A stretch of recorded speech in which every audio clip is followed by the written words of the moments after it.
Dengan segala hormat dan rasa cemas yang tak tertahankan, saya memberanikan untuk menyampaikan hal ini kepada Presiden Prabowo. Saya bukan ekonom, bukan politisi. Saya hanya menyampaikan fakta dari dapur-dapur yang asapnya semakin tipis, dari bilik-bilik rumah di mana doa dan keluh kesah bercampur menjadi satu. Saya menyampaikan ini karena ada gemuruh menakutkan yang tak lagi bisa diabaikan. Sebuah pertanda bahwa fondasi bangsa sedang retak secara perlahan. Pak Presiden mungkin di atas sana, di mana kekuasaan yang terlihat adalah angka-angka pertumbuhan dan laporan-laporan yang menenangkan Bapak. Namun di bawah sini, di kehidupan rakyat jelata, ada sebuah horor baru yang sedang merayap. Rakyat tidak lagi makan dari hasil jerih payahnya, Pak. Rakyat sekarang terpaksa memakan tabungan dan lebih mengerikan, mulai memakan pinjaman online atau pinjol untuk sekadar menyambung nyawa dari hari ke hari. Lihatlah data yang berteriak ini, Pak. Ini bukan sekadar statistik. Ini adalah jeritan rakyat. Rasio tabungan masyarakat kini anjlok ke titik terendah. Celengan-celengan yang disiapkan untuk biaya sekolah anak, untuk hari tua, atau untuk keadaan darurat, kini terpaksa dipecahkan. Isinya terkuras bukan untuk mimpi, tapi untuk sepiring nasi dan tagihan listrik. Tabungan yang seharusnya menjadi bantalan pengaman, kini menjadi hidangan terakhir sebelum jatuh ke jurang. Dan kemana kami jatuh? Ke dalam pelukan monster digital bernama pinjol dan pay later. Otoritas Jasa Keuangan mencatatkan lonjakan pinjaman online hingga 82,59 triliun.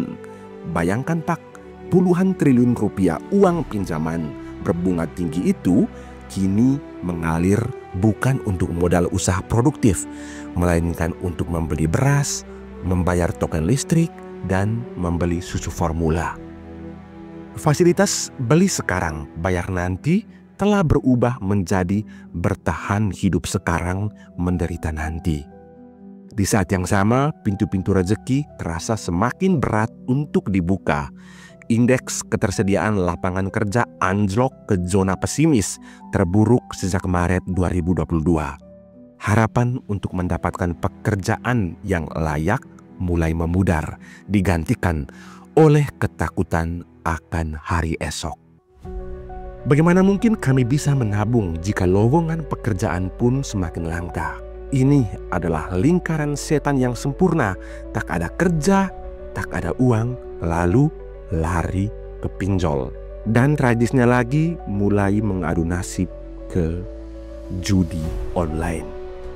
Maka jangan heran jika aktivitas di pegadaian juga melesat lebih dari 32%. Cincin kawin, BPKB motor satu-satunya, hingga ijazah sekolah kini berpindah tangan ke loket-loket gadai. Barang-barang yang menyimpan kenangan dan harapan itu kini ditukarkan rakyat dengan beberapa lembar uang untuk menunda kelaparan. Rakyat sangat tertekan, Pak. Alokasi penghasilan rakyat untuk membayar cicilan utang meroket hampir 11%.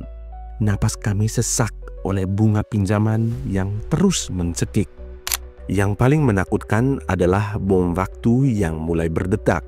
Rasio kredit macet dari pinjaman online itu terus naik. Artinya semakin banyak dari rakyat yang akhirnya tak sanggup lagi untuk membayar.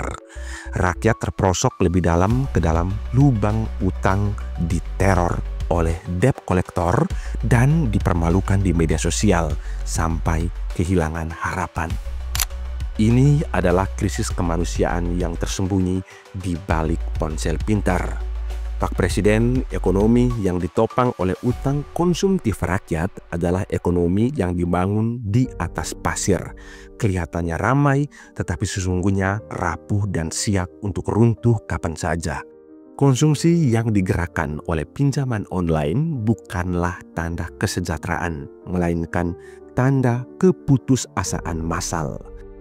Kami mohon Pak, dengarkanlah gemuruh di bawah ini sebelum berubah menjadi badai yang tak terkendali. Ini bukan lagi soal politik, ini soal perut rakyatmu. Kami tidak butuh retorika yang megah. Kami butuh lapangan kerja yang nyata yang bisa memberi kami harga diri. Kami butuh perlindungan dari jerat pinjol yang predatoris. Kami butuh kebijakan yang berpihak pada napas kami, bukan pada angka-angka semu di atas kertas. Tolong Pak Prabowo, lihatlah ke bawah. Sekali lagi, lihatlah kondisi real masyarakat saat ini. Sebelum semakin banyak rakyatmu yang terpaksa memakan masa depan mereka sendiri hanya untuk bertahan hidup hari ini.